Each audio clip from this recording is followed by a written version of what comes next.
surgeons keep our hearts beating. They do the amazing, help save lives, and so can you. Your CSL plasma donation can help create 24 critical life-saving medicines that can give Grandpa the chance for his heart to swell when he meets his new grandson, or give a bride the chance for her heart to skip a beat on her wedding day. Every plasma donation helps more than you know.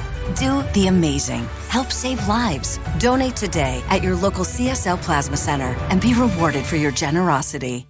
At Kroger, no matter where you order free pickup, you get the same great deals as you'd get in-store. So you can save when you order during band practice, or at the dog park, or wherever. Start your cart with the Kroger app and save from wherever today. Kroger, fresh for everyone. $35 order minimum. Restrictions may apply. Subject to availability. Get more ways to save at the Buy 5 or More Save $1 each sale. Just buy 5 or more participating items and save $1 each with card. Kroger, fresh for everyone.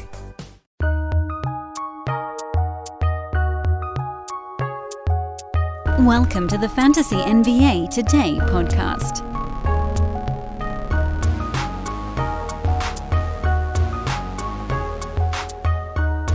Greetings, one and all. It's Fantasy NBA Today. It's Wednesday, January the 4th. We're rolling into another day of fantasy basketball, and we are now... Where the hell are we now? We're almost halfway through the season, people. We're actually getting pretty damn close. And for you head-to-headers, it's a hard thing to say without sounding weird. You head-to-headers, you guys are more than halfway to the start, at least, of your fantasy playoffs, which, man, that's crazy. But we keep trucking along because we got a lot of things to cover. We got a slate, small one, to look back on with a couple of really key tidbits, many of them injury-related, but whatever, it still counts. And then I wanted to spend just a minute kind of discussing this time of year, because we've turned into 2023, and honestly, I think we can even begin with that on today's podcast. And it does change the way that you analyze your team, or it should, at the very least. If it's not right now, it should. So, the main thing is, this is a different strategy depending on if you're in a roto or a head-to-head league. You guys know me, I far prefer roto, but I play in head-to-head leagues as well because I think it's important that I do both, mostly so that I can host a podcast and speak confidently about both types of leagues, because there are differences in how you approach them. Someone like a Kawhi Leonard could never be drafted in a head-to-head league. In a roto league, obviously it's still not panning out so far, but it is certainly getting closer. I know he missed a ball game with an injury or an illness, but that's not a huge deal. He'll be back from that. And as he's settling in now, Kawhi, more like a top 50 play the last couple of weeks. He's starting to look more and more like Kawhi Leonard. Shooting the ball better. The only thing that really hasn't come around yet is steals and blocks, and I would argue perhaps a couple more shots per ball game, but we can wait and see on that one. Point is, you knew getting into that bed at the beginning of the year on NBA Fantasy Draft Night that if you're in a head-to-head league, you can't draft a guy who's basically targeting like 62 out of 82 games played. That's like a good scenario. A good scenario for Kawhi would have been like 62 games. A great scenario would have been like 65 or 66. And an average one is like high 50s, which probably he won't get to high 50s, I don't think. So we'll undershoot that mark. But again, you can kind of survive that on the roto side. You keep him stashed, you got him in the mid-third round or whatever it was. It's not going to completely break your team the way that it does on the head-to-head side, because you've been taking up an injured list slot for the first 6 weeks of the season. And then this sort of on-again, off-again thing, you can't put him, unless you have an IL plus spot, but that's still not heavily utilized in leagues. And the Yahoo public leagues, which I think is sort of your standard settings, they don't have them. But you knew that. We all knew that getting into the season. If you went the Kawhi Leonard route, it had to be on the roto side. There are other guys where you would certainly lean in that direction, like Kristaps Porzingis was someone you probably looked at more so on the roto side. Now, as it turns out, he's actually been healthy this year, but that wasn't something you could count on the head-to-head side. And frankly, the whole head-to-head versus roto draft day discussion is a bit overblown, except as it relates to sort of a target number of games played. But now we're at the midway point. That was the past. This is the present. And now we have to start looking at our head-to-head and our roto teams in a new light. And the reason I'm doing it today is not because today is any sort of special day for all of this stuff. It's just, we're into January, and there are only 3 games to go over on yesterday's card. So I think we can take this little divergence. Or diversion, I guess. It's both. We're going to diverge from the plan, and we're going to talk about something that's a little off the beaten path. Let's start with the roto side, because you guys know I love roto the most, and then we'll talk about head-to-head as well. What should you do with your roto team right now that maybe you hadn't been doing in November and perhaps most of December? Well, now that we are nearing the halfway point, we're a little bit shy of it. I think Basketball Monster has us at 46% of the way through the season, but we're certainly closing in on it. Now that we're nearing the halfway point, and let's just for argument's sake say we are at the halfway point, because today it's a really easy way to just simplify today's discussion. What I need you to do, as you're listening to this podcast right now, is I need you to go into your roto standings and don't just look at where you are on the board. And don't just look at where you are and then how many games played you've used up. Because that's like the simple way that we all were probably doing it for the first 2 months of the season. And that's fine. You want to make sure that your games played number is not ridiculously high or ridiculously low. And you want to make certain that your team's ranking is reasonable. And you're watching where you sit in the 9 different categories or 8 different categories or whatever you're playing in, and you're sort of getting an idea for what your team actually is. By this point, with the exception of Chris Middleton, basically, who's like the one injured guy who hasn't really played this year, but we're all still waiting on, all the other injured guys either got hurt after playing some, like an Anthony Davis or a Steph Curry or a Devin Booker, or have been ruled out, like a Cade Cunningham. Chris Middleton's the one guy left where you're like, well, I still don't really know what my team's going to look like when he plays. Well, too bad. At this point, just assume he's not playing. He probably will, but for this argument, for this discussion we're having, we have to just kind of assume he's not playing. So this is what your team is. And I need you to do this exercise with me as we're talking about it on the podcast, because this is how we figure it out. I want you all to open up an Excel spreadsheet. If you have one on your computer, a Google Sheet would also likely do the trick. I happen to think that it's a little bit easier to do some of the sorting and math stuff in traditional Excel. But if you're a Google Sheet whiz, then fine. That works as well. Open up your Excel or Google Sheet and start plugging in not just your own team, but all 12 teams in your league, or 14, or whatever the number is for your league. Again, it's one podcast, it's one Twitter account, whatever. I can't talk about every single league type, so we're just going to go with 12-team 9-cat for now. Plug in all 12 teams in your league, list them all by name, and then what I need you to do is I need you to set up math equations to calculate not the totals, but the averages. And we've talked about this on the podcast before, but I don't think I've ever gone quite into this much detail as to how to set it up. Field goal percent, free throw percent, you can just plug in those percentages because, you don't really know. It's kind of impossible to know exactly how many field goals made out of field goal attempt you have in your Roto League. I don't think that Yahoo shows that stuff. Or at least if they do, I haven't done nearly enough digging to find it. Friends, I am extremely excited to remind you guys to turn game day into payday when you bet with our pals at MyBookie. The Celtics, the Bucks, the Warriors, these are the frontrunners to win the NBA championship at MyBookie, but which has the best shot? Who do you have winning the title? The The Warriors at plus 700. They've gotten off to a slow start. Hey, maybe futures aren't your thing. It's been pretty darn profitable betting player props this year, thanks to Steph Curry and even more so Anthony Davis. Regardless of what you're betting on, cash in and cash out quick with MyBookie using promo code ETHOS when you make your first deposit. You heard that right.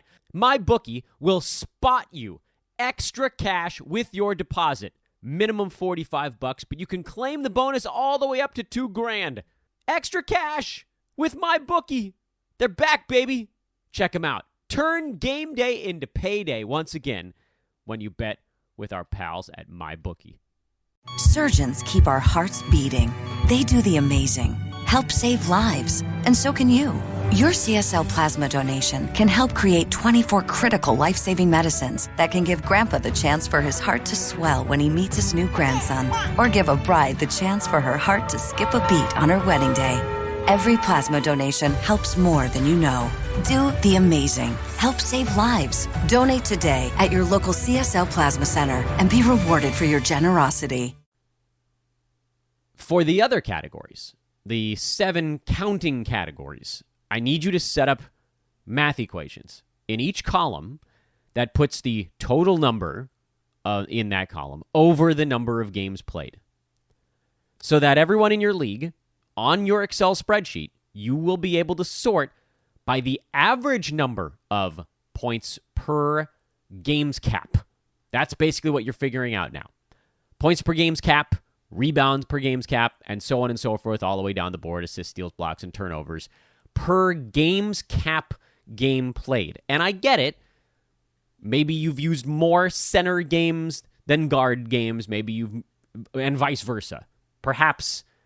But again, let's assume for argument's sake that you've been doing a pretty good job of kind of every spot on your roster is about the same amount, either ahead or behind, in the games cap strategy section, which is what I've tried to do. I'm like 6 or 7 games behind in guards, forwards, centers, and utility. So it's like 2 to 3-ish at every starting slot, basically.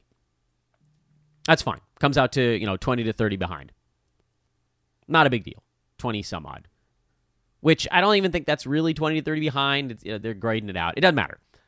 Point is, there will be those little tweaks, but those are very small because most of the teams in your league are probably running up on about 400 games played right now. 350 to 400, somewhere in that range, based on where we are in the season. That's now a large enough sample size where if you had used, 6 extra games at center versus 6 extra games at guard, yeah, maybe it does swing the rebounding blocks the teeny tiniest bit, but this is what your team is. And here's why this is important. Those of some of you probably already know where I'm going with this discussion. This is important because this is actually how you gain ground on other teams in your league. If you just do nothing, your team will likely continue to be what it already is. If you make shrewd waiver wire pickups, you can tweak some of your numbers, but those are not the guys that are going to be really putting their thumb on the scales the way that the top dudes on your team are. Like if you go out and, just to use last night as an example, if you go out and pick up Denny Avdia right now, which, by the way, I think you should. I don't mean to bury the lead on this one. Bradley Beal re-injured his hamstring. They're going to be real careful with him now. So Avdia's probably got, 2 or more weeks where he's going to be a really nice fantasy play. But what does that even mean? 12 to 15 points per game, 6 to 8 rebounds, like 4 assists, a steal. This is good stuff, but it's not top 25. It's probably not even top 40. It's probably not even top 50. Maybe Avdia has a 2-week run where he sits in like the 60 to 80 range. And that's good. That's useful. But 2 weeks of Denny Avdia at top 75 or whatever the hell we want to pin him at is not going to dramatically change your team's fortunes in rebounds or steals or blocks or whatever it is. Like, maybe you move up one in steals and then perhaps you fall back down. The way that you start to see what your team can actually gain legitimate ground in is to figure out the averages. And I'll tell you why.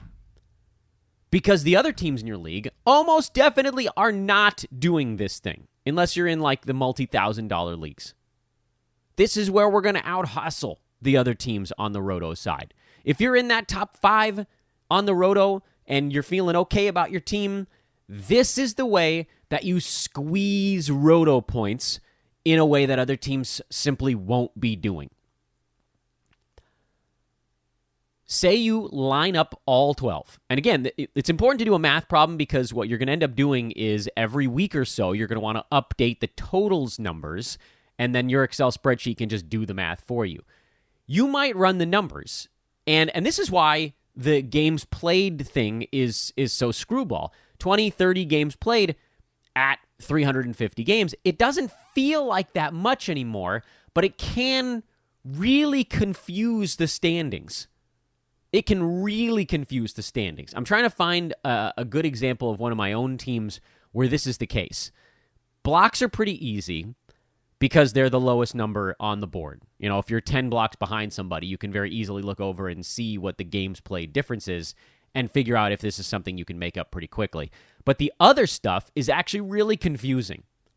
You might be 600 points behind another team in your Roto League, which feels like kind of insurmountable. You might be 600 points behind like 5 or 6 different teams in your Roto League, and some of them have a games played edge and some of them don't. And so you're trying to figure out, and this is the really important part, what happens to my team if I do nothing?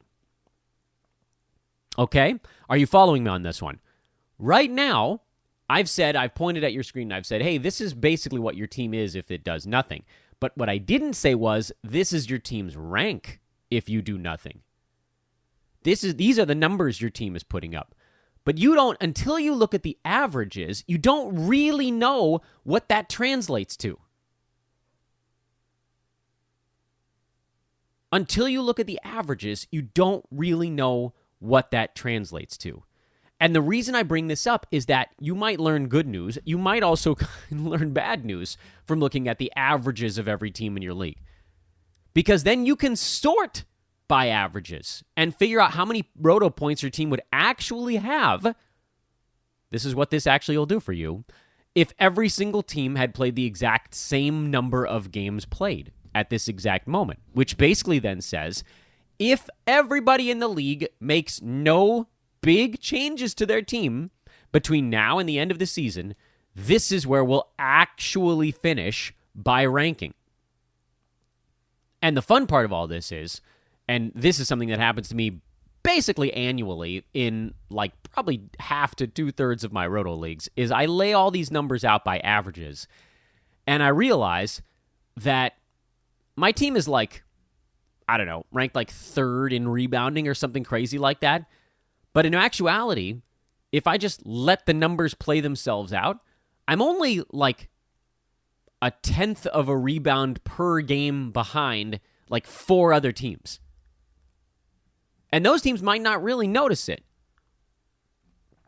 because they're spread wide and they've got 30, 40 games caps in between them, and some of them, the one that's in front might actually be the one that's at the bottom, and so on and so forth.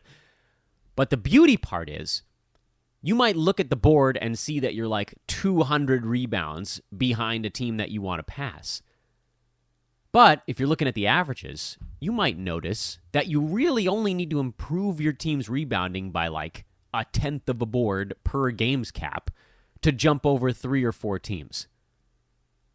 It doesn't have to be this seismic shift. It might look like one. See, that's the thing. There's this perception versus reality thing that goes on with the totals versus averages game and on a Roto standings board, where it might look like you need to make this big shift into rebounding. I'm using rebounds as an example. When in actuality, maybe you only need to like take your 11th best player and bench them in favor of your 12th best player. Like maybe you have a guy on your bench that's actually getting 8 or 9 rebounds per game, but you haven't really been using them because maybe the other stuff they do isn't all that useful for your team. But instead, you've been rolling someone out there who's actually ranked by averages better, the better player. But for like 2 weeks, maybe you bench the slightly better player to put in the one that gives you that little bump. And then all of a sudden, you're ahead of those other teams in averages. You just gained like 3 roto points from this subtle end-of-bench move on your team. And that's where those little things can make a difference. Because a little thing is not going to get you 200 rebounds. But if everything played out and all you really needed at the end of the season was like 8, that's a pretty easy change to make. Even 80, frankly. The other thing you can do on the roto front is if there's something you really want to pivot into, this is where you can start to look at trades that have a really big ROI. If you do the averages and you find out that you're, second from the bottom in scoring or something like that, that does often happen with our old man squad teams, and you have someone on your team whose main feature is how much they score a basketball, that player becomes fairly expendable for your team. This also happens pretty much annually in like half of my roto leagues. You may come across a team that doesn't need 3-pointers, but you've been starting Tim Hardaway Jr. every week. Trade him. If you're second from the bottom, or even drop some of these guys. That's the other thing. I like trades because this is a time of year in roto where you can actually trade down. Actually, on head-to-head side as well. You can actually trade down in value, but improve your team. Because right now, it's all about shifting into categorical needs.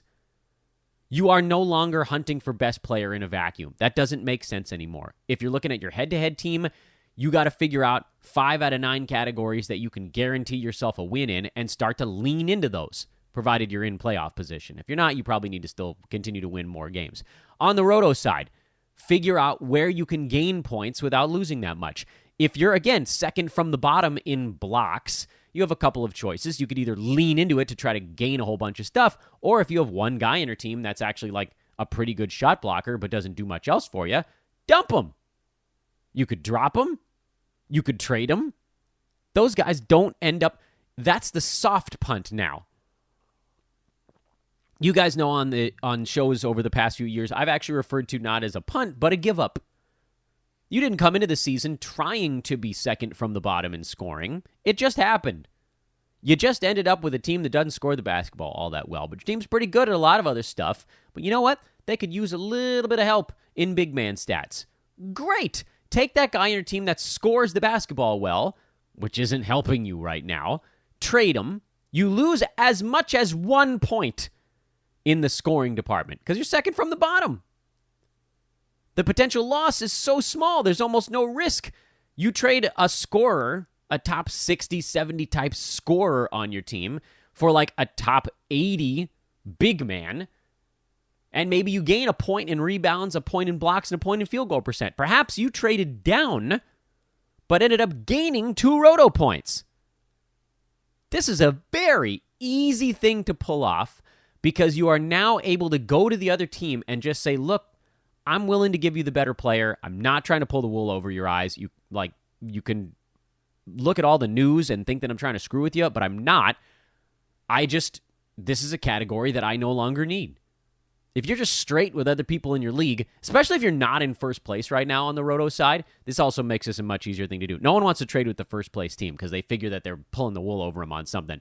If you're like 4th or 5th place and you go to another team that's like mostly competitive and you're just like, hey, let me give you this top 50 player, and all I want is your top 65 guy back.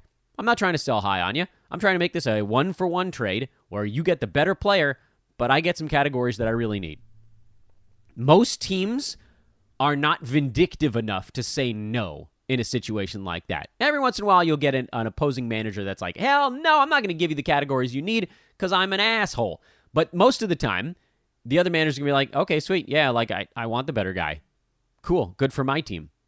Everything is me, me, me. So it makes it a really easy way to trade. And this is actually a really nice point to cross over into the head-to-head side of this discussion, which is this is where you should probably, again, let's make sure you're in viable playoff position, which you might not be if you're hanging around right on the bubble. You probably can't go into a hard punt build because you have to make sure you're winning or give yourself the opportunity to win 6-3, 7-2 every once in a while, as opposed to if you're winning 5-4 or losing 5-4 every single week, you're not going to gain ground, and then you're not going to make the playoffs. But if you're in like first through fourth place right now, and there's a little bit of cushion, you can afford to basically go 500 the rest of the way, most likely. And the way that you do that is by starting to lean into a punt build partway through the season. I don't like punting in head-to-head from the beginning of the year because it does make it really hard to rack up big individual weekly wins. And that's the way that you get to the top of the board in head-to-head. The team that wins 5-4 every single week is probably not going to be first or second place, and you guys know how much I value the first-round bye. You need to be able to have those 7-2 wins. They have to show up every once in a while. Maybe even scratch out an 8-1 win if you play a team where like 4 or 5 of their guys are on the injured list. You have to be able to get those. And the way you get those is by being competitive in as many categories as humanly possible. But once your playoff spot is locked up, you have a choice. If you have the resources to go into a like hard, like 2 or 3 category punt build, I think you can do it right now. I don't think punting 4 is really tough. Your margin for error becomes so razor thin, especially if you're counting on a category that fluctuates like blocks or something like that. What if your big guys just have a week where they don't block shots and the whole thing comes crashing down? You have to give yourself just a tiny bit of wiggle room that way. But I actually think on the head-to-head side, this is the time to lean into the strength categories. How do you do that? Same way we just talked about on the roto side. Trade away the players on your team that are bringing you categories you don't need and acquire players that shore up the ones that you're already good at and make your team basically unbeatable in them. This is the time. And, again, you can trade down to pull it off, which makes those trades very easy to do compared to most trades, which basically never happen. And we'll try to do some work, I think, over on the social side with kind of individual scenarios here, because it's really hard to try to cover everything that you could do on a podcast. Just suffice to say, figure out what your team is pretty damn good at, figure out the guys that aren't really contributing to it, and then go look at the board, the ranking board, find someone who's like 1 round lower who is good at the things you need, and offer it up. A lot of times it's going to work. Okie dokie. Let's look back at the 3 games yesterday. Oh, by the way, hi, I'm Dan Besbris, at DanBesbris. We really launched right into that stuff headlong, didn't we? Well, you know what? Screw you all. I do the podcast how I want. Do please follow me on Twitter. Shout out, by the way, to the good folks at Ethos Fantasy BK, clearing the 9,000 followers mark. That's cool. It should be way the hell higher than that. They do unbelievable work. It's the best fantasy news feed out there. I don't want to hear about Underdog because they don't have any analysis and they don't have any sources. And so, yeah, cool. They also stopped doing stuff after like 5 p.m. Pacific time. Unless someone gets badly hurt in a ball game, they don't have results from it. So, yeah, maybe they get stuff out faster, but that's because they're just copying and pasting from the beat writers that they're not sourcing. Yeah, I got beef with it, man. Sorry, Underdog. I got beef with the way you're running your feed, man. You should be sourcing it. That'd be really useful, actually, for the followers. Then they'd know who they should be following. Who are the beat writers that are putting out this information? It's not magic. I follow most of them. Anyway, Ethos Fantasy BK, they source it, man. It's a really good way to do it, and they give you fantasy analysis to boot. Source your work, world. Source your work. To be fair, I do use Underdog when I need to look back at stuff really quickly, like what's happened in the hour that I was gone. But source it. I think that's a reasonable ask. I'm not being a butthead about it. Well, anyway, let's talk about the 3 ball games yesterday. Boston gave up 150 to the Shayless Thunder. And then Malcolm Brogdon came out and he was like, yeah, we basically didn't take them seriously, and then they stomped on our faces. OKC shot almost 60% in this ball game. That's crazy. Trey Mann had 21. Giddey had 25. He's always going to be good when Shea sits. Jalen Williams has been good lately with no Poku and no Jeremiah Robinson-Earl. Even Lou Dort shot the ball well. Aaron Wiggins had 17. Isaiah Joe had 21. They had 5 players with 20 points or more. 6 players with 17 points or more, 7 in double figures, and other Jalen Williams was a bucket away from getting into double digits himself. The only bad story was Mike Muscala. I don't care. He had 5 fouls in 13 minutes. Oh, Mike Muscala. Nah. Here's the thing. I'm joking. I'm laughing about it. But the main thing here is that when Shea sits, Giddey is an easy play, who, by the way, hasn't really been fantasy-friendly when Shea's been in there.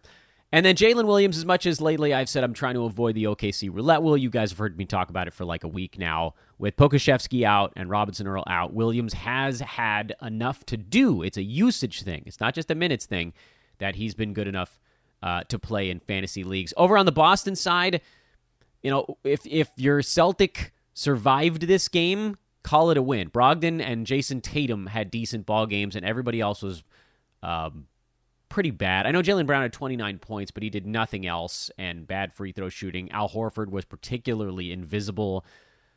It actually ended up as a good thing that Robert Williams didn't play, because at least then he didn't get burned. Marcus Smart had a bad one. He got ejected. Rough day. And people are like, what's happened to Al Horford? I mean, every freaking time he has one bad ball game, I got to hear the same crap over and over again. I'm so sick of the Al Horford stuff. He's still inside the top 70. And so, yeah, obviously, this was a really bad game. Okay. We don't do this with everybody that has one bad ball game. I don't understand it. The other guys ranked around Al Horford on the season right now, not totals, talking per game stuff, because Al's actually missed 4 or 5 games at some point earlier this year, are like Jalen Brunson. He's 65. Is anybody asking if they should drop Jalen Brunson when he has one bad ball game? Christian Wood didn't get dropped, and he had 2 months of bad ball games. I get it. These guys score more than Big Al does. We drafted him for a particular reason. He's a low turnover efficiency guy. Please stop. You're driving me nuts. The game that actually had the most interesting fantasy stuff was this middle one, if you want to call it that. I guess it started at the same time as the first one, or like 20 seconds later. Giannis had 55. Brook Lopez, huge double-double with 6 blocks that rocketed our buddy Brolo back up the board to number 20. He'd fallen as far as 24, so I'm being a tiny bit facetious here. But there he is, second rounder by averages, first rounder by totals for Brolo. He's played in 36 ball games, but that's not the point here. You're not interested in me telling you about the guys that are ranked at the top of the board. You're interested in me telling you about what we should do with the rest of our crap right now. And on the Washington side in particular, Bradley Beal has to be the story. He tweaked his hammy again, or he just felt soreness in it midway through the second quarter, pulled himself out of the ball game, and now they're going to be real gentle with him. Because this is like 3 times he's tried to come back from this thing and it hasn't really worked? Twice? Denny Avdia is an ad immediately. He's been wonderful every time Beal has missed ball games. Monte Morris has been kind of like a 50-50 proposition, so I would plop him a bit more safely in the schedule stream department. Makes more sense on the head-to-head than games cap side. I think Avdia, and I know the Wizards don't have a good schedule the rest of this week, so you kind of have to squat on this for head-to-head regardless.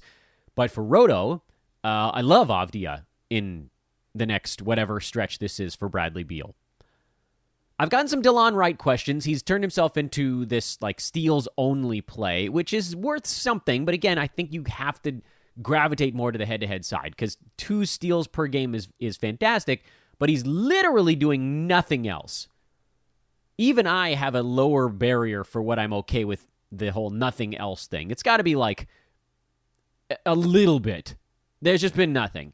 So I like DeLon Wright. I love him for the steals, but that's really all you're going to get. So you need to sort of deploy him where it makes sense. Maybe it does. Maybe like we just talked about, on your Roto standings board, you're like 0.01 behind 3 teams in steals per game, and a week of DeLon Wright would fix that, even if he hurts you in some other stuff. Okay, but in a vacuum, nah. And then Daniel Gafford, who left this ball game with about a minute to go with a sore arm, and we really have almost nothing on it.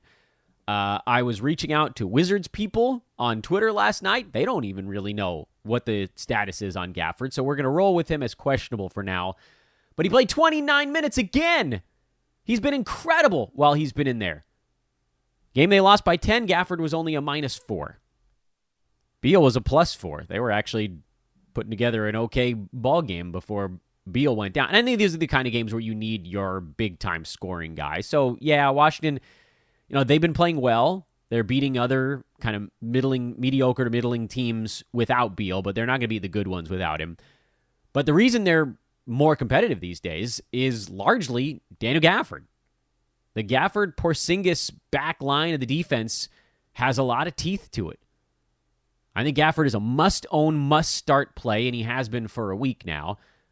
So don't veer off course there. And then Rui Hachimura is the other name worth mentioning. He's, as I've mentioned, played a bit better lately. He'll be better again with Beal out, but he profiles much more as a points league kind of option, and just sort of keep that in mind. The final game yesterday on the short card, Sacramento beat Utah. De'Aaron Fox, a game winner. Lauri Markkanen, his return game winner, was just a fraction of a second too late, and Utah lost another buzzer beater. Tough times are these for the Jazz. They can sort of make themselves feel better by saying, well, look, like we're losing, what are they? They've lost like 5 games in a row by a total of 15 points or something crazy like that. Okay, like you swing all those in the other direction, this is a very different stretch for Utah, but they are now the 10 seed, and they're only game and a half up on the Thunder, the Lakers, only 1 game up on the Wolves. We need the Jazz to win, because that will keep Kelly Olynyk, who picked up 5 more fouls yesterday. He's got to get himself out of this foul situation, but he's a hold. And Mike Conley, who's been much, much better the last week and a half after basically doing nothing. He really refused to get involved in the offense when he first came back from injury. Conley, by the way, +11 in a game they just lost. If you're wondering, he steers the ship. Jordan Clarkson, a -15.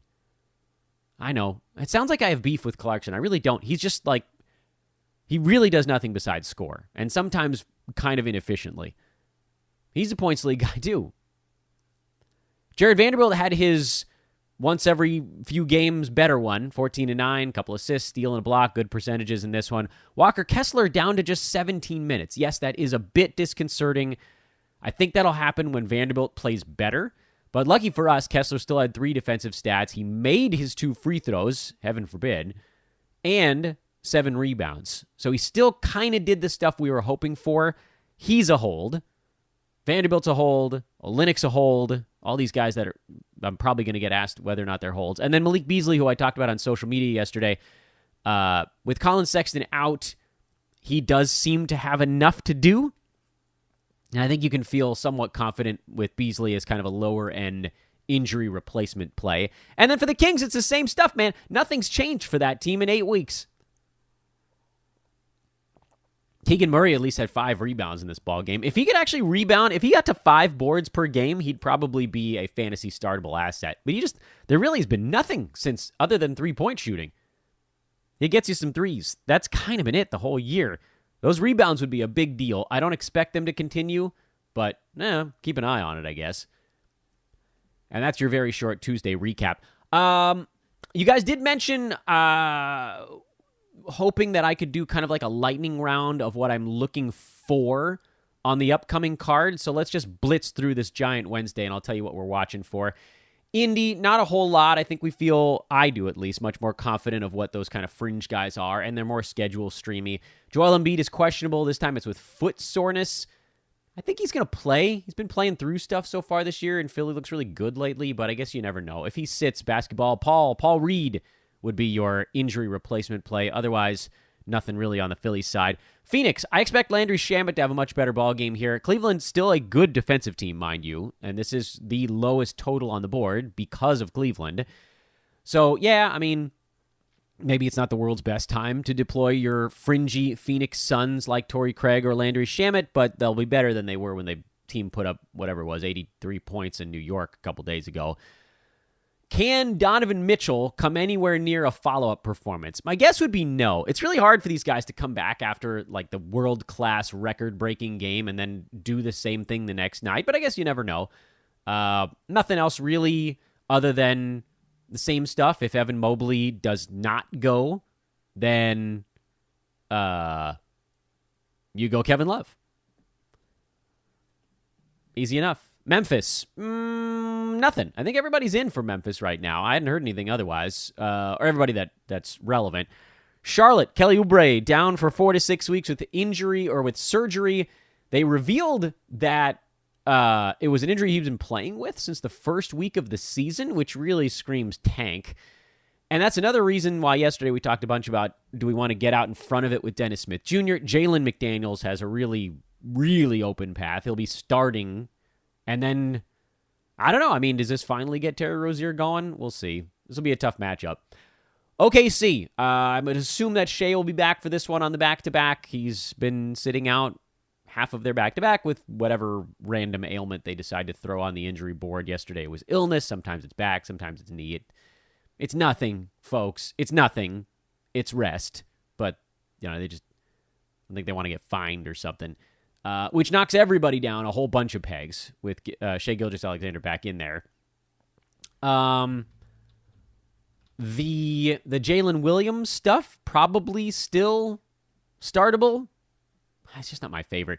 Orlando, they still have a bunch of guys serving suspensions. I'm mostly dodging the Magic stuff until we get a little more clarity on what they're going to look like. But we might see Jalen Suggs, actually, in this ballgame. So that's something to keep watch on.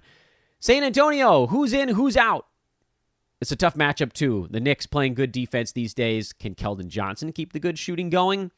What is Jeremy Sohan? Keeping an eye on Jakob Poeltl, mostly just because I want to see him succeed. New York, I think we know. 5 starters right now are all playing gigantic minutes, so that's an easy one. Milwaukee, no big surprises. Drew Holiday expected to sit this one out on the back-to-back, but there hasn't really been an obvious replacement for him. Toronto, nothing. Portland, Gary Payton is the guy to watch. See what his minutes look like. See what his fantasy game looks like. Minnesota, slow-mo. Naz Reid. Is D'Angelo Russell back in there? I think the answer is likely yes to all those guys that sat out the last one, but we'll kind of wait and see. And if there are any possible Jalen Noel sightings. Houston, nothing. New Orleans, Zion out. Ingram out. Nance doubtful. You kind of have to go Trey Murphy and Herb Jones. Brooklyn, they're just cruising now. TJ Warren, you can keep an eye on his minutes. Chicago, nothing. Miami, nothing really. Duncan Robinson got ruled out, but he hasn't basically been a factor in a while. Lakers, LeBron, Thomas Bryant. I don't think that I would extend beyond this. Miami really clamped down on the Lakers, forcing turnovers the last time these two teams played. So we'll see if that factors in. Heat are favored by a bunch, and LeBron is questionable, which kind of makes me feel like LeBron's going to take one off and maybe call this more of a schedule loss, but I guess we'll see. Atlanta, no Capella, so Okongwu, just keep it going. Sacramento, nothing. Detroit, yuck. Detroit's back to yuck mode. But, you can keep streaming Alec Burks if you want. And then Golden State, you can keep streaming Dante DiVincenzo. And that's kind of what I'm looking at on the card this evening. And that's where we'll put a pin in it. I want to remind everybody once again to please do follow me on Twitter at Dan Besbris. Drop a 5-star review on the pod if you haven't already. And follow Ethos Fantasy BK as well. Should be a fun one tonight. Massive, massive card. We'll handle the rest over on social, and I will talk to you guys over there. Next show tomorrow morning. We'll yell at you then. So long, everybody.